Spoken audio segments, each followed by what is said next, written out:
These three gentlemen take mental well-being seriously, but are not serious. They'd rather swear and make irreverent jokes. Now that you know, the healing may commence.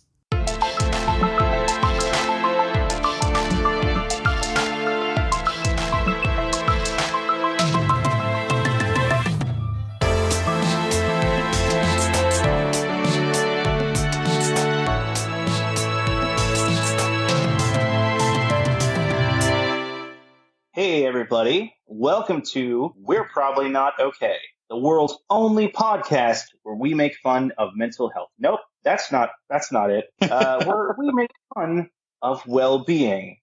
Yeah, let's use the second one. I'm Ryan Brown. And I'm Brandon Full. Oh, sorry. Well, I was just about to say that. I jumped the gun. I'm Brandon Full. Do you want to say my name, Ryan, or should I? No, you can say it. Okay. And I'm David Musgrave. Good. Yeah. And the three of us are here to talk about our respective journeys when it comes to mental health. Being three men of a similar age who grew up in a small town in West Virginia with a lot of mental health issues and strained relationships and all manner of other things. Our paths diverged and took us into seemingly infinite number of different directions. And with that came a just shit ton of buck wildlife experience that we are here to share with each other and with you, the listener, in an attempt to destigmatize, uplift, and in all other ways help other people in their own mental health journeys. So, and probably say fuck a lot. Brandon, how much are you going to say fuck? I'm going to say it like, I'm going to use it like a comma. Mm-hmm. Yeah. Nice.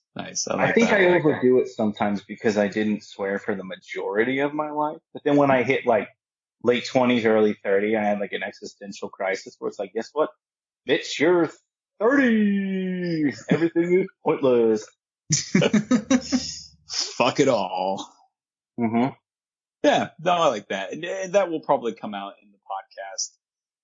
I know that you and I, Ryan in particular, had a very interesting and theological upbringing. Brandon, yeah. I don't even really know. So, we don't have to talk about this more, but maybe I'll learn a little bit more about what your upbringing was like from a spiritual standpoint with your family and whatnot as we go through this. But obviously not the point of today's episode, but probably a conversation that will be coming up. Yeah, well, I think that would be a good topic to do, too. Yeah, absolutely. My name is Ryan. I am 37. I live in Morgantown, West Virginia. And I am can't say too awful much, but I am a mental health worker. And I specialize in helping people with addiction. And I am a dad. I have a son who is 17, a daughter who is 12. And I also have a stepson who is 7 and a stepdaughter who is 10. Just to be blunt, I am diagnosed with major depressive disorder and treatment-resistant depression, which is basically just weapons-grade sadness.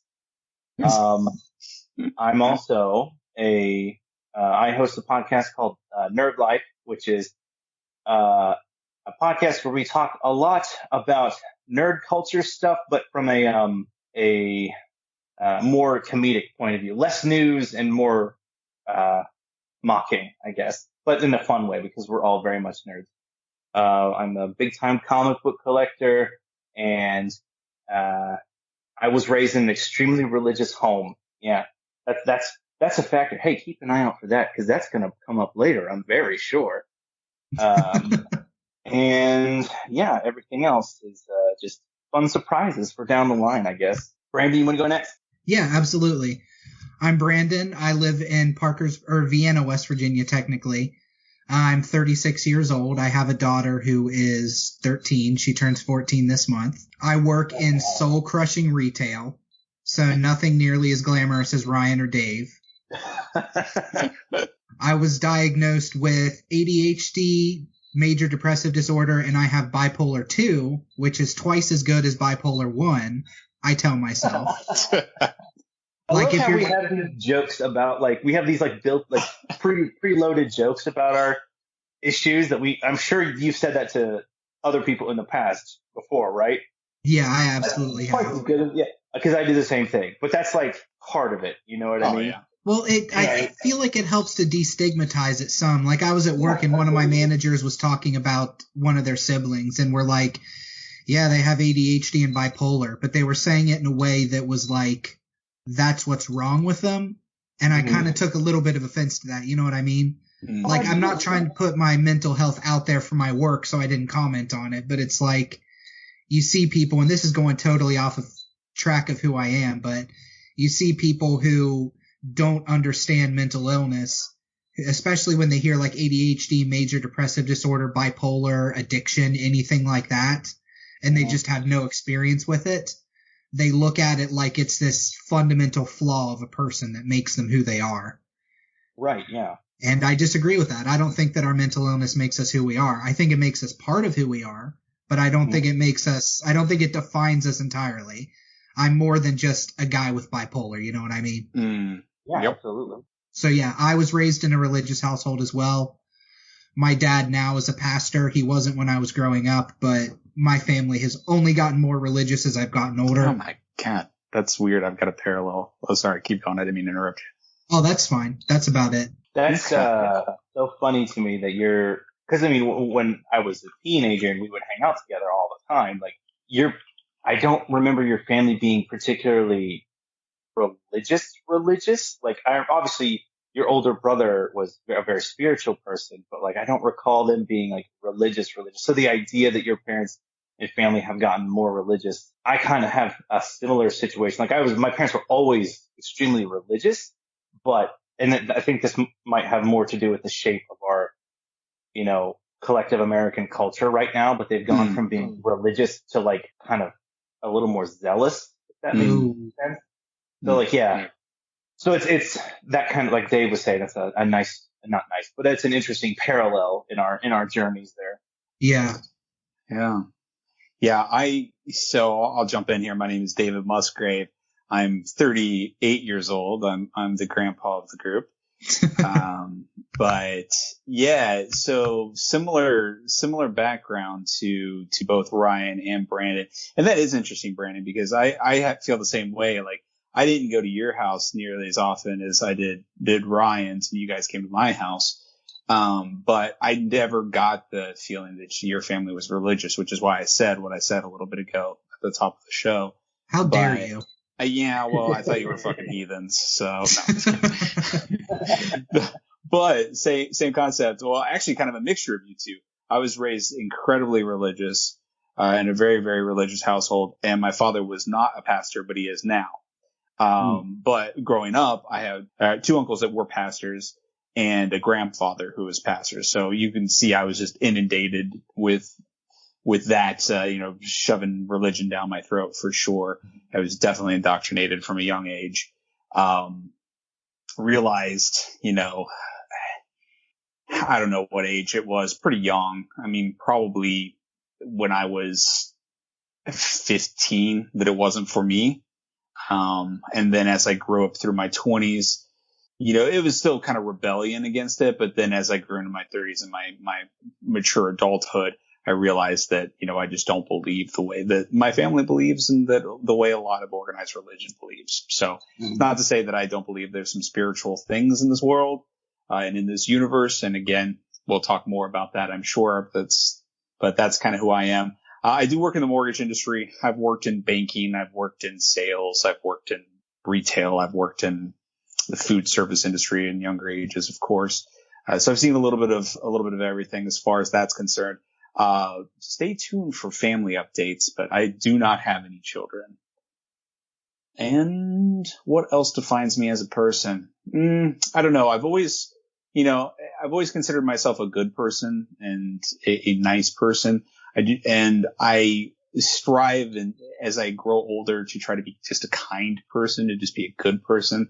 It's really important to me. My podcast was actually the People versus Happiness, was started to kind of define and ask questions about happiness and and see how we can be happier people and kinder people and those kind of things. It just ended up turning into me talking about things that I like with my friends. So it did kind of go the nerd route. But you can kind of see that that's still something that's always been on my mind, and the philosophy behind some of these things, which again, we'll talk more and more about, I'm sure. But, lastly, there was something, as far as a diagnostic of mental illness, I've never been diagnosed with depression or anxiety or anything like that. And I will be frank that for most of my life, I don't think that I struggled greatly with it. However, I've been married to people who were certifiable in many different ways, and it's always been a part of my life, and not directly myself, in others. And then as I've grown older, certainly suffered through some bouts of depression and, frankly, substance abuse and other things as well that we'll kind of talk about as we delve deep into our pasts. But yeah, that's it. That's me. And I think just to touch on something you mentioned there kind of briefly, like you mentioned that you had been involved with and had, family members who had issues that,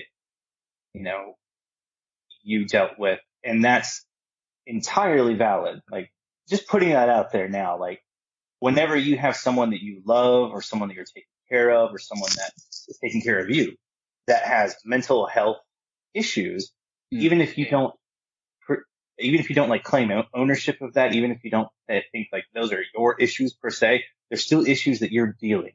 Absolutely. So it's just as, in my experience anyway, it's just as valid of an experience as when you personally have those issues yourself, And in some ways more well, I won't say more challenging. I'm sorry, I should not say that at all. Challenging in such a different way, though, when you can't understand what's going on in someone else's head. And there's always times where you start thinking, well, maybe they're just making this up or blowing it out of proportion. And why are they acting like this? And why don't they just smile? Why don't they just get happy? Why don't they snap out of it? All of those kind of stigmas that people just believe, well, you don't have to be depressed. You can be happy. Yeah. Just go outside. I've heard that so many times. It drives me fucking insane when people are like, well, just try walking through the woods. Like, exercise, I get it, is good, but going out into the woods, I'm just sad by trees. It's nothing. It's nothing new for me. Yeah. See, that's my dad all the time would just be like, oh, just get over it, Ryan. Oh shit, why didn't I think of that? Why didn't I think of just getting over it? I've been living in sadness and misery for like, the past 17 years. I should have just gotten over it. You're right. So here's the segment that we're going to be doing, theoretically, every episode. We'll see. Again, this is still the pilot. We might shift some stuff around, maybe recast some people. Oh man, I knew it. See you, dude. That's right. We're gonna get Shapiro Copley in here to play Dave. Hey, all right, that's cool. Yeah, see District 9, he can bring it. So this segment we're going to be doing we're just calling it a wellness. And that means, basically, whatever the fuck we want it to be. Mm-hmm. Meaning, like, whatever you want to talk about, or you feel like you're struggling with something, did something totally rad happen, did something, totally shitty happen, just whatever it is you want to talk about or bring up or update us on, or concerns you might have, or just some shit that made you happier, or made you sad, or made you stop and think. Anything. So, Brandon, do you want to go first for that? Yeah, absolutely. I've actually been doing pretty well, man. I just moved into a new apartment, which, not to whatever it is, but you guys just moved too. Yeah. So you guys have been through it as well. But I just moved into a 2-bedroom apartment so I can have my daughter again. I was in a 1-bedroom and she was sleeping in the living room, and she just got too old. The apartment got too small, so I'm in a 2-bedroom now. Nice. I started working again, like I said, in retail. So it's not super great, but it's not bad. And I've been seeing a therapist regularly. I've been seeing a therapist every 2 weeks. That's awesome. Yeah, and it's over the phone, too, so it's not as awkward as going into an office and staring face-to-face with somebody. Yeah, that's See, I think that's fantastic. Whenever the pandemic started, that was something that I was concerned about. Shit, like how are we going to see people? And honest to God, like telepsych has made it so more people are likely, because you're absolutely right. It's less awkward. It's less intimidating. It's less like, I equate it to this. It's like ordering Grubhub, but for mental health. Like I don't have to drive. I don't have to interact with anybody at a front desk. I literally just sit on my couch and pull it up on my phone. Yeah, exactly. Or whatever. It's awesome. Anyway, I didn't mean to interrupt. Continue. Oh, you're fine. That's it. Really. That's what's been going on in my life. I really enjoy my therapist. She's really connected with me and she's helped me work through a lot of stuff that I needed to work through, especially with being bipolar. When things go well for you, and you're in a good mood, you're just waiting for that shoe to drop. You're waiting for that depressive thing to come in, which I know will come in. And she's told me that means that I'm growing as somebody that has bipolar, is that I can recognize when something bad is going to happen, like mentally, and prepare myself for it and start watching for signs and symptoms. And, I sleep a little longer than I should, or I stay up a little later than I should, stuff like that. So yeah, I'm really happy right now, actually. That's awesome. I think that's fantastic. And it's really hard. Honest to God, like you might not, I mean, not you specifically, you, the listener, like you might not think it, but getting help is hard. You know what I mean? And because, like I said, like the three of us were raised in similar situations and we're of a similar generation. We're all millennials. We're all raised by boomers. And I'm only going to speak for me in this area, but some pretty toxically masculine boomers. Some dudes who are like, men don't have feelings, they have whiskey and revenge. That kind of thing. So without the whiskey, but yeah. Yeah. So with that, there's like, this whole stigmatization. Yeah. But on on a much more micro level, like, there was this intense, and I don't even know if I want to call it a stigma per se, but my dad would just shit talk mental health like it wasn't a real thing. It's just us being crazy or being lazy or just, wanting attention, so like for me personally, it was like, well, I can't do that because, I don't want people to think I'm lazy. I don't want people to think I'm just trying to get attention. I'll just suffer in silence because that's what a fucking Clint Eastwood guy does. Right. Anyway, it's hard. It's hard to overcome those like built-in barricades that come from the way that you were raised. So, it's easy for us on this side of that to be like, yeah, you should totally get help, but I also understand on the other side of that's quite that's a fucking journey to Mount Doom, to get to that place where you feel like you can get help, So. And the unfortunate part of getting help too is it's never just one time that you get help. Oh, yeah. Mm-hmm. It's an ongoing thing. You have to find the right person. Yeah. You're not going to find the right person right off the bat. Most people don't. Mm-hmm. It's about getting that energy within you to try and find somebody and to continue to try to find somebody. And I think I'm not tooting my own horn here, but I think that is a huge step for somebody with mental illness to continue to try and to take your mental illness away from, like I mentioned earlier, defining you to being something that you work on and you define yourself as your name and who you are and not your mental illness. Yeah, exactly. Yeah. I think great, good. I think that I'm really glad to hear that you're in a good place right now. Yeah, I really am. Good first wellness check-in. Mm-hmm. What about you, Dave? What's up with you that you feel comfortable sharing? Yeah, man. Well, it's funny. I'm already, as we're in the infancy of this podcast, I've already started having the feeling of like, wow, I'm left out because I've never really seen a counselor or something like that.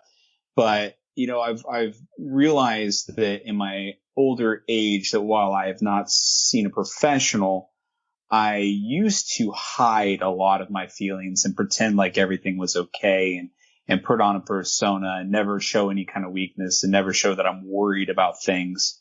Until, really just within the last few years, I've started being able to open up and say, hey, not everything is okay, and I need help here, and I need these kind of things. And it's me reaching out to friends and people I trust. Yeah. In particular, I've got somebody that I work with that kind of got me into the position that I'm in, that I open up to pretty frequently, about things like being afraid of losing my job and things like that. As far as today and where I am, yeah, things are interesting for me. A lot is changing. I've exited one relationship and entered another one that is very serious and has ties into, most of my entire life. Which again, we'll talk about this again, but this person has been in my life for a very, very, very long time. And so kind of realizing a connection there to the next level and what that means and what that looks like, all on top of not living in my home for the past couple of months. I've been staying in Tryon, North Carolina, while some of the dust settled in my past relationship, and just returned just this last week, this last Monday. So just last week, returning back to my home and going through a little more of an emotional whirlwind that I was expecting with that, just being back in town here. And I kind of had escaped into the mountains and had this little wonderland where I could just go on hikes and there'd be beautiful waterfalls and just mountain scenes, and it's very, very good for what I was going through. But then the fairy tale kind of came crashing down. It's back to reality. The house was trashed when I got back. So, we've been working to clean very, very hard. Let me ask you something here. Was it maliciously trashed? Yeah, that's what I was just about to ask. It was more neglect, I think. Mm. I think that probably from a mental well-being standpoint, I left my previous partner, and I think that she probably broke down. She was never a very clean person, never a very neat person, but I think it became even worse because she probably is breaking down from a mental standpoint. And it may have been a lack of care that was somewhat malicious, but I think it was more neglect. Okay. So it just feels like, rebuilding my life and a lot of different things going on that are really, really, really pushing me to try to be a better man, a better employee, a better worker, make more money. I control how much money I make in my job to some extent. And I want to make lots and lots of money because I need to make lots and lots of money right now for kind of this next stage of my life. But all of that comes with immense pressure. Mm-hmm.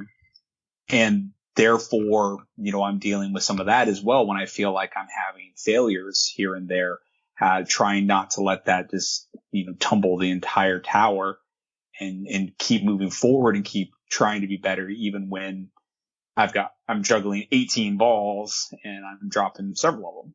That's kind of vague. And again, I'm sure we'll get more detailed, but I'm very happy in many ways. In most ways, I'm happier than I've ever been in my entire life. I feel like I'm more myself again. That's good. Yeah, it is. But there's just, it also comes with a side order of crippling pressure. I understand that. But I mean, overall, it sounds like, more good than bad, right?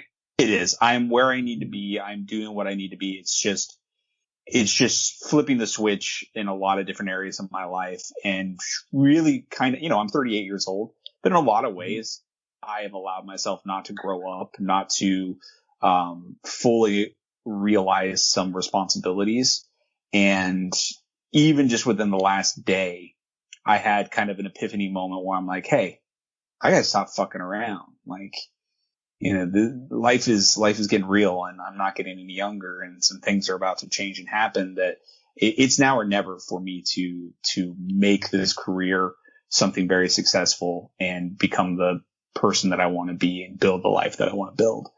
And David from 2 years ago, 3 years ago, 4 years ago, certainly 5, 6, 7 years ago, he was in much more of an infancy stage of his maturity and his understanding and acceptance of responsibility. So, in a lot of ways, it feels like I'm becoming an adult.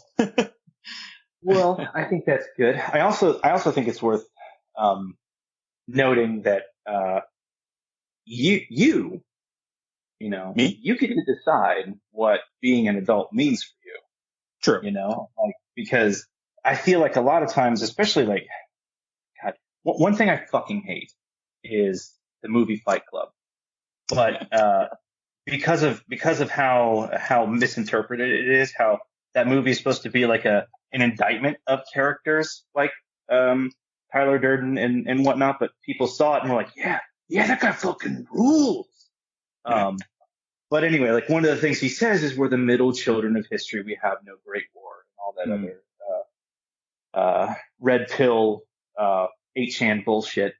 But the fact is like empirically, yeah, I mean, sure. You know, we were given standards from a previous generation and said this is what you're supposed to do, and then they fucked off and destroyed the planet. You know, so like to that I say like, well, we get to pick ultimately. Like they got to pick, we get to pick. Like I have fuck tons of comic books and action figures all over my house, but you know, it's for me that is something that makes me happy and is just as valid as, you know, drinking tiny scotches out of little tiny cups or whatever it is that grown-ups do whenever grown-up men do whenever they're looking mournfully out a window. You know, so whatever makes you happy, you know, as long as you're not hurting yourself or somebody else. Whatever makes you happy sets you free. Yeah. Yeah, that's a song. So.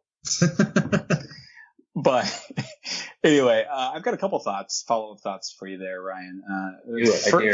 First follow-up thought, you can't hate that movie too much. We watched it like 20 times when we were teenagers. Yeah, that's true. When we were teenagers, we surely did. But there's a lot of things we did as teenagers that turned out to be dumb as fuck. Yeah, okay, fair enough. That's funny that you said that though, because that was actually one of the things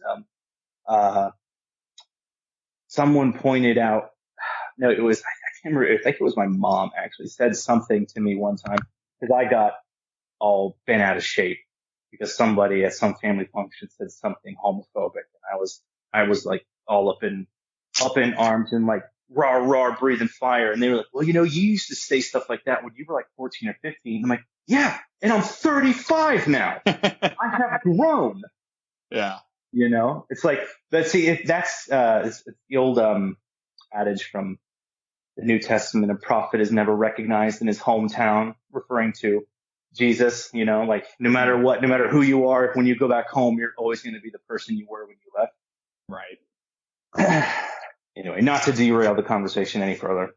Well, my only other follow-up thought, and we don't have to go down this rabbit hole or anything, but was, you know, like you said, we were raised by boomers. We see how they have made a lot of mistakes in the world and how we can choose what we want to be in this world. The problem is, though, that there's a lot of people in our generation that are perpetuating that still. So it's not just choosing to be who you want to be and the type of adult you want to be, but also navigating that a lot of people don't want to be that and don't want to help the world and be kind and things like that. And living with a conscience amongst that type of society is very painful and difficult sometimes. But sorry, yeah, just a thought. It absolutely is. Just a thought. But yeah, give us your wellness check-in, man. I'm fine. There's a question mark at the end of that statement, I guess. No, I think I just moved into a house, and moving blows. Yeah. As I'm sure everybody who has ever moved anywhere knows, moving fucking sucks. Oh, yes. Can I just say something real quick? Yes. You are right. And by the time I was 19 years old, I had moved 21 times. And that's not because my parents were in the military or anything. They just were sadistic. Yeah. Continue. Every time I've moved as an adult, after I moved out of my parents' house when I was 18, every subsequent time that I've moved, it's always been under less than ideal circumstances. This was literally the first and only so far time where I have moved, and it was because like moving in a positive way. And so, Nice. I had, a couple of my friends come and help me move.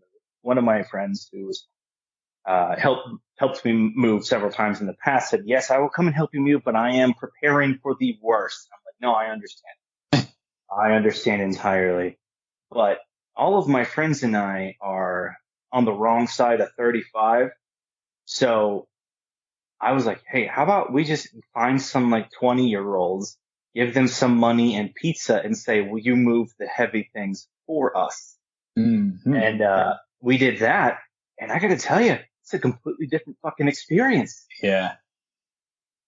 It is. Yeah. So, I mean, other than that was not terrible. I mean, not great, but not terrible. And other than that, like, work has been a nightmare. Social work on a good day is hectic and frustrating and stressful and a little bit rewarding. But during the apocalypse that we've been having for the past 16 months, it's been, the worst, the absolute worst. But I mean, you just gotta keep doing it, not just because we're trapped in the terminal stages of capitalism and everybody has to work all the time forever to die, but because people need help. Other than that, my kids are, and my son is 17 and he, this weekend, went with some of his friends to look at Shepherdstown, the college up there. He's thinking of going to college because he's 17, which is fine. I'm fine with that. I'm fine with the fact that my son is same age as Spider-Man. That's fine. And I definitely didn't need to talk to a counselor about that. Yeah. That's crazy. Yeah, it's buck wild, isn't it? But yeah, that's, I don't think there's anything else crazy going on with me. Nothing exciting. My cat's saying hi. Back up. My cat's getting on my lap and being like, I would like to also be on a podcast. Oh my God, this would be the best podcast ever. Please let your cat be on the podcast. Would you call it a podcast? I would. What were you going to say, Dave? Oh God, I don't know. After that, I've got no follow-up, dude. Oh, I know what I was going to say. I was going to say, sometimes I still feel like you're 17. Jesus, you've got a 17-year-old kid. I know. It's wild to think about because I definitely don't feel old. I mean, I recognize I'm almost 40 and, like my beard is gray. I mean, I shaved my head because I started losing my hair at 19. And it's a shame. Those were some lovely locks at one point in time. God, I fucking know it.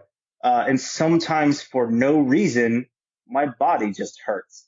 So I recognize that I'm not young in the classical definition, but I still don't feel old. And I think what I mean by that is like, I'm not like curmudgeonly and entitled and want things to go back to the way they used to be or whatever, So I think it's more of a state of mind. And I think a lot of people our age are better about that, Yeah. Give or take. Anyway, anything else you wanted to talk about with this? I'm sorry, my check-in wasn't nearly as exciting as, your guys's, I feel like. No, I think it was. I mean, what you hear in all of our check-ins is that we all moved. That's kind of funny that all happened pretty much at the same time. And we all are having, work-related change as well, or issues or concerns. So obviously a big part of, like you said, American society and capitalism, of course, work is going to be something that's probably a frequent part of our wellness check-ins. So I do think that's kind of interesting. And what I will say next, though, is I know we were going to talk. We had a topic that we were going to discuss, which is how to be a great person. I don't think we have time to do this, so I think maybe we'll just move to the next segment and then the community questions pretty quickly. But one thing I was going to say when we started talking about how to be a great person is that I think we got to start with how to be a good person, because those are two different things. And that's probably a topic that we'll use going forward. And again, this is kind of Ryan's idea is really what gave birth to this podcast, which is why he's kind of running this first episode. But going forward, we're all going to take turns running episodes, and we'll pick different topics. So this will probably be a topic that comes back up. And we've already discussed other topics that'll be good. But since this is the pilot, I think it's almost appropriate just to kind of not even worry about the topic anyway, and just kind of be a little more of a get to know you. Okay. Do you want to talk about the positivity time? That's it. And that's obviously going to be what we call this segment, because certainly there's no better name than positivity time. No, it's cemented. We're already committed to it. Okay. So this is a segment where we're just going to, it's kind of written on the tin there. We're just going to talk about something good that has happened this week. So we'll start with Brandon again, because we started with him last time and the time before that. Oh, yeah. So something good that happened to me this week is my daughter started learning bass guitar. What? Nice.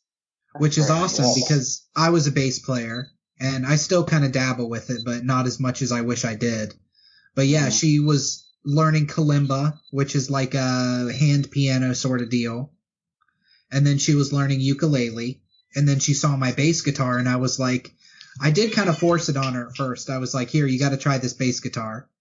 But she learned a Pixie song on it. Oh, nice. Which one? Gigantic. Nice. Yeah, cool. a very easy bass line, but a good beginner bass line. It's one of the first I learned. Heck yeah. You think you'll pick up the bass a little bit more now that she's doing that? Yeah, because she liked the bass, but she's really into the ukulele.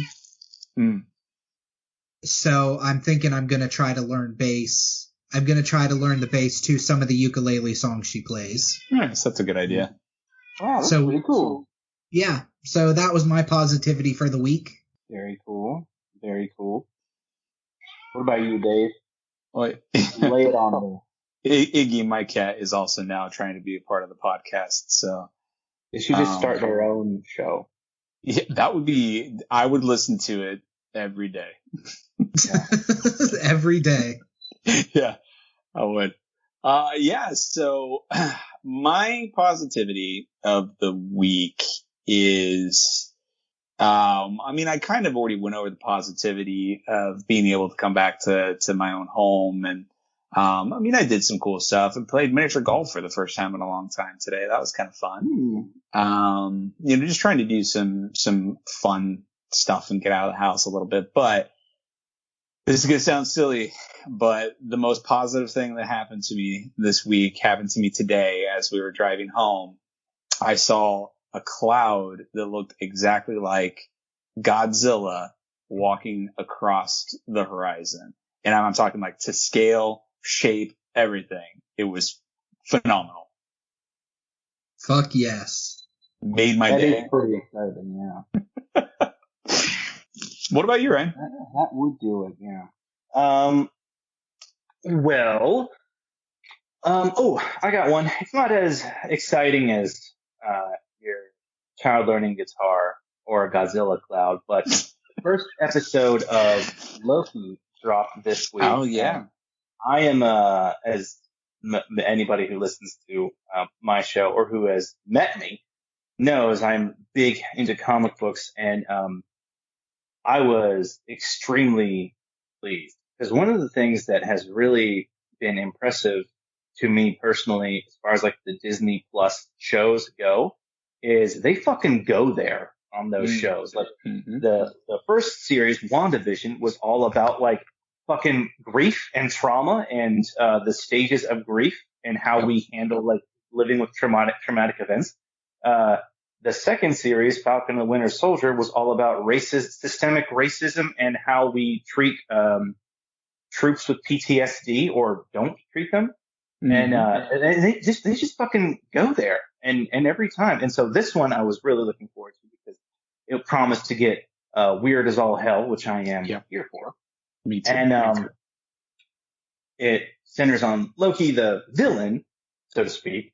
And the first episode really sort of like breaks him down to the point where he like sits and recognizes, he like sits with his shit that he has done and like recognizes like, yeah, this is, fuck man, this is what I do. This is who I am. Like I do this not because I'm great and powerful, but because I'm weak and hurting people makes me feel strong. Yeah. That's what weak people do. And I was like, oh shit. Like for real? Awesome. I really like the moment where Owen Wilson's character is talking with him and he keeps being like, I'm a god. I'm the god of mischief. And he's kind of like, god of mischief? Really? Because it seems like you're just hurting people. It seems like you're just kind of being shitty. Is that mischievous to you? It's not fun. You're hurting people. Yeah. And he's like, I think you just like to hurt people. Yeah. And, that moment of clarity where he, drops the protection around himself, the guard that he has up, that he uses to keep people out, like the grandiose personality that he generates in order to keep people at arm's length from his own vulnerability. Like seeing that drop was one, really impressive.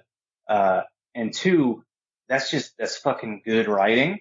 Yeah. And it's awesome to see that, and like have that shown as being a positive thing. Yeah. Cause I can't even, this is something I've thought a lot about and like talked a lot about on my show, but like we often don't give our pop culture the credit that it's due for the way that it influences our collective understanding of things. Like, for example, think about how many like fucking hero cop narratives out there are there that we take as given. I mean, like, I'll be the first one to say, I love Die Hard. That movie's rad. It's literally my son's favorite movie. But it's a narrative about a rogue cop who goes off on his own and does a bunch of shady shit, you know? And we're fine with that narrative because it's shown as a positive thing.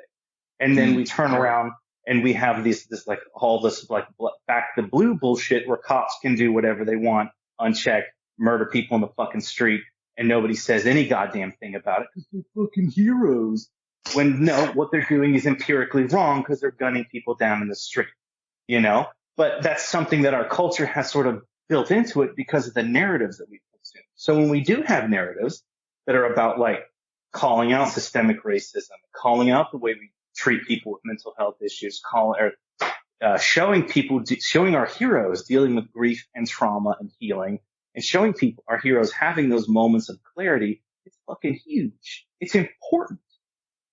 You know, so that's why anytime anybody wants to shit talk like pop culture or superheroes or whatever, I'm like, well, okay, sure, that's your perspective and that's perfectly valid, but you can't just dismiss it out of hand because it informs so much of what we think about things. It's funny the way you just described that, because as you started talking about this, I was like thinking, I'm like, wow, are we really gonna entertain this type of conversation on this type of podcast? But the more you went through that, I'm like, oh yeah, absolutely, of course, because you just described, you know, an exploration of mental issues that were represented in pop culture. But beyond that, it also is something that has very seriously shaped who we are as individuals and what our expectations are. So yeah, right on. That's awesome, man. Have you seen Loki yet, Brandon? No, I'm so behind on Disney shows. I haven't seen WandaVision or Falcon and the Winter Soldier either. Yeah.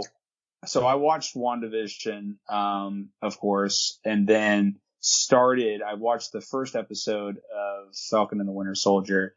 It didn't catch me, honestly. And then weird, new Captain America, I'm like, yeah, whatever, I'm not into this. So I put that down and for a long, long time, and actually just rewatched the first episode and the second episode, today with Kira and Tristan. So we'll probably watch through the rest of it. But yeah. Did it catch you this time? It did. The second time it definitely did. I'm glad I went to the second episode and learned a little bit more. And it's interesting to see, the Captain America character was not what I thought it was going to be. It's first portrayed as like, he's going to be this really dopey, like when you first see him, you're just like, what the hell? But it's a little deeper than that. I don't like him. And of course I don't think you're supposed to like him, but, I'm interested to see how it develops more. He's got big shoes to fill, and it kind of deals a little bit more with his, expectation of filling that role, and more than I was expecting it to. So I'd like to see where it goes. And I haven't really gotten into the themes that Ryan was discussing. So I'd like to see where that goes as well. Yeah. And I will say, like, Captain America has always been my guy at Marvel, because I like wholesome boys. And the thing that's great about this show, and I won't spoil anything, obviously, since you said you haven't watched it, but the idea that the I'm going to say fake Captain America represents and like what he sort of like goes on to become is really, really indicative of like how, or it's analogous to how like our culture views like soldiers, so to speak. As like this thing that they can parade in front of people and be like, look at this. Isn't this great America? Am I right? Anyway, we're going to throw him at some shit and it'll be fine because America, right? Versus Sam Falcon, who first off is a person of color who has a completely different experience in the military, who also is a mental health counselor, and who also comes from not a position of wealth and privilege, but a position of like small town, struggling family, all this other stuff. He has a completely different experience and represents that America, and does so effectively. And they do not shy away from like the racial elements inherent in that kind of story. And I think, again, that shit's important. It is important that like, cause I know for me, growing up, like there were obviously black superheroes. There's been black superheroes since the 1960s. But like seeing black superheroes for me growing up was like having representation. It normalizes other cultures and other like ways of life and other experiences and makes them, whether or not you want to openly acknowledge it, makes them valid to you. They're always valid. But from your perspective, like being exposed to those other cultures and those other ways of life and experiences makes them less abstract when you grow up, So like, I think it's awesome to have that kind of representation. And I'm glad that they are doing that. And maybe it's petty, but I'm glad that it pisses off people on the internet. A little bit. Anyway, I'm not trying to turn this into another episode of Nerd Life or something where I'm just going to like rant about like representation in comics and media and stuff. Well, I think that, in particular, this segment, Positivity Time, is probably a good place for that kind of conversation because, again, we're talking about mental well-being, but I think a big part of that is what's going on in our lives and what's, whether it's just talking about a fun show that we watched or relating that back to society and culture. That's completely appropriate for this podcast as far as I'm concerned. So that was cool. I like that. But do you want to move over to the community questions? Why don't we knock that out? Cause we said we were going to do half an hour and I freaking knew this was going to happen. We're all chatty motherfuckers. Yeah. What do you know? This is golden content right here. Okay, so our last segment here, theoretically, is a community question. Basically, like we're going to go to peeps on the internet and be like, "Hey, ding dongs, what's something you want us to talk about?" Dave probably won't call you a ding dong, but it's a term of affection for me. So I won't call them a ding dong. I want them to keep asking questions. There you go. Well, it's not like you're not a ding dong like in a bad way, in like a lovable, like I love you ding dong kind of way. But you Anyway, are still well- calling him a penis. Whoa, hey. Whoa, maybe. So our question this week comes from Joshua Ruvakala. Maybe that's how it's pronounced. I think you did a great job. I think you did a great job. Yeah. Okay. And that is, he asks, at what point in your life will you decide to start the rest of your life, stop giving excuses as to why you can't do it? So, anybody have any initial thoughts about this? I wish that I could figure this out. That's about where I am right now, is trying to figure this out, Joshua. Mm-hmm. Yeah. I think going back to my well-being check-in, I think that's what I'm trying to do right now. I feel like, and excuses is great. That's one of the reasons I like this question, is because that, when I was saying that I have an understanding now that I have to take responsibility, it kind of made me realize that I have made excuses as to why, why I didn't keep the house as clean as I should have, or why I didn't exercise as much as I should have, or why I'm not doing as well at work. I've got all these excuses. Well, there's all these hard things going on in my life. I'll get to it later. And that's the thing, is it really comes down to allowing myself not to better myself and start the rest of my life. So there have been some shocks to the system, so to speak. Again, we'll talk more about that later. But it has kind of taken being in the right place at the right time with the right people and the right circumstances to make me realize, damn, a lot of times I'm just convincing myself that I can mess around right now and that I'll have plenty of time to be an adult, be successful, and get what I want. When we all know that if you continue to live that way with that kind of mentality, the next thing you know, you wake up and you're dying and you didn't do it. So while I'm in Brandon's corner of I'm still trying to figure out what this looks like and how to completely stop allowing myself to have excuses, because I feel the excuses coming back in, even with some of the new motivation. It's how do I keep those excuses away and really just start waking up every single day and having the discipline to live a life that is balanced from a health, actual physical health, mental health, job, personal life, relationship standpoint. How do I balance all of that and live the life I want to without letting those excuses continue to drag me down? So I don't have the answer. But I like to think that now is the time that I'm deciding to start the rest of my life and stop giving excuses as to why I can't do it. That's awesome, man. Thank you. Yeah. I'll say, okay, so this past week I actually listened to this podcast series called My Year in Mensa, and it was about a young journalist who takes the Mensa test to get into like the society for like super mega geniuses or whatever on like a lark, but then she passed it and accidentally passed it and joined Mensa and like learned all about like how intelligence works. And one of the things that really struck me is that scientifically speaking, intelligence isn't a fixed thing.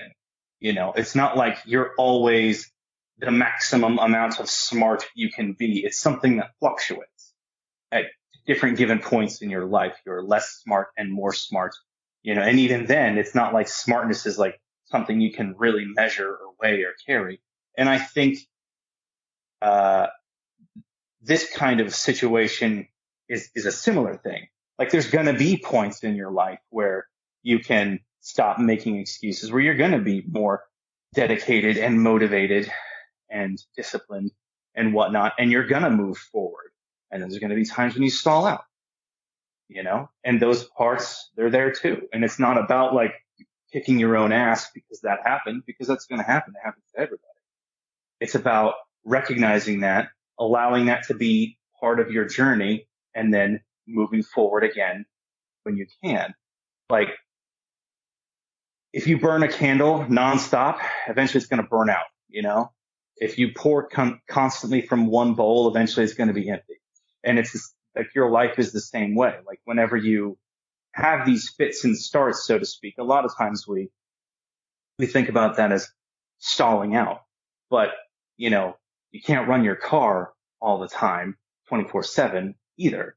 And your life is a similar situation. Like there's going to be fluctuating periods throughout your entire life where you make a lot of progress and then you're going to backslide, or maybe you're going to stay in one place for a while and then you're going to make even more progress.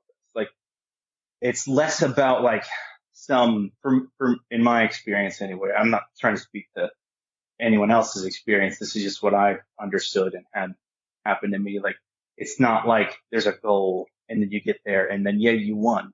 You win life. You know, it's done. You can just chill in the lobby for until the heat death of the universe. Like it's always going to be backwards and forwards.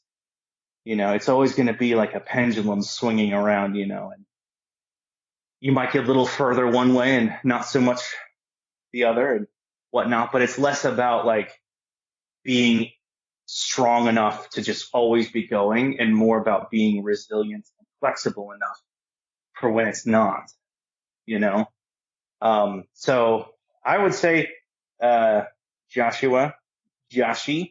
at what point will you decide to start?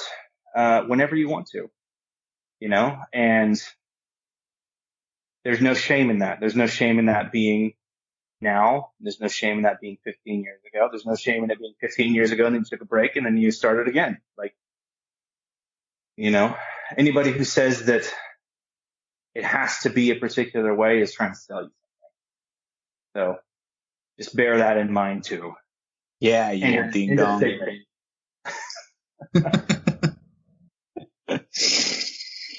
Yeah. All right, cool. I like it. Good answer. I agree with you. I think that, you know, you probably have to start the rest of your lives many, many times throughout your entire life. So that's a valid point. But okay, well, why don't you summarize us and give some thoughts on next time and we'll wrap this up. Next time on Dragon Ball Z. What are we talking about next time? I don't even know. It's not in the note. Well, that's a great question. I guess, you know, we didn't talk about, well, this is a question for Brandon. Brandon, what do you think you want to talk about? You're going to be picking the theme. I think I'd like to go more into our pasts with religion and where we are now. That's exciting. That is an exciting one. And that will also color us in a different, not a different light, but in a very specific light. I think that this is probably one of the things that makes up our personalities, almost more than even nerd culture, dare I say it. So that's a great topic. I'm excited to talk about that one. Oh, me too. Yeah. Yeah, I think we all have a lot of different experiences on that we can kind of draw from. Mm. Yeah, and like I said, I think I'll learn more about you, Brandon, because I'm not really sure what this looks like for you. But sorry, I interrupted. Yeah. Oh no, I completely agree. We're all gonna learn a lot about each other, and it's kind of fun, you know. I mean, we haven't really been, and this isn't like any kind of indictment, like, but the fact is like we haven't been like the close knit cadre of individuals that we were when we were like 17 and 18 for, you know, many years. So it's going to be interesting to see like the evolution over time, you know, into who we are now, because the majority of my view of both of you is informed by the things I know from our past, you know? Mm-hmm. So to find out more about who you are now is just going to be really fun and exciting and interesting. Yeah. Yes, it is. And hopefully fun and interesting for the listeners as well. Yeah, we're very funny people. We didn't say fuck enough though. Like not nearly enough. I'll scream it here. No, it's a funny story. That's actually, my mom won't listen to my other podcast because she says I say the F word.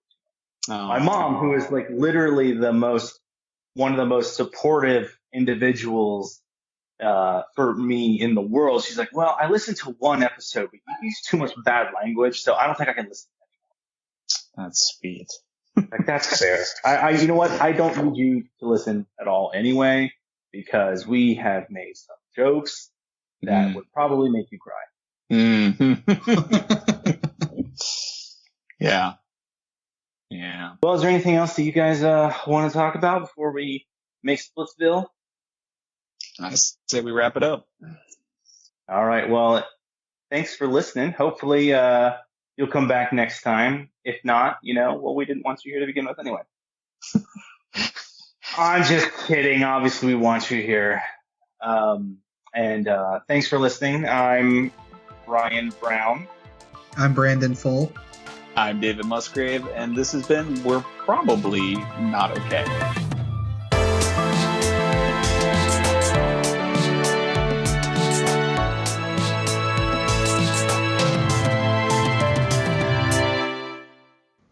Brandon's back. Tell a friend. Hey, Ryan, I'm back. Oh, good. I heard that somewhere. She's a man gobbler. Hello. You just went super robotic on me. Yeah, me too. Yeah, you're still going robotic. Dave get turned into a Cyberman? Sorry. Yeah, Dave's a Cyberman now. Wow. Well, this is a great place to stop. It is. All right. Okay, I don't know if you hear Dave, gentle listener, but he is apparently turned into a Cyberman. I also tried to say I am Iron Man. I don't know if that came across as a robot or not. It didn't, and that's a real missed opportunity. Damn it.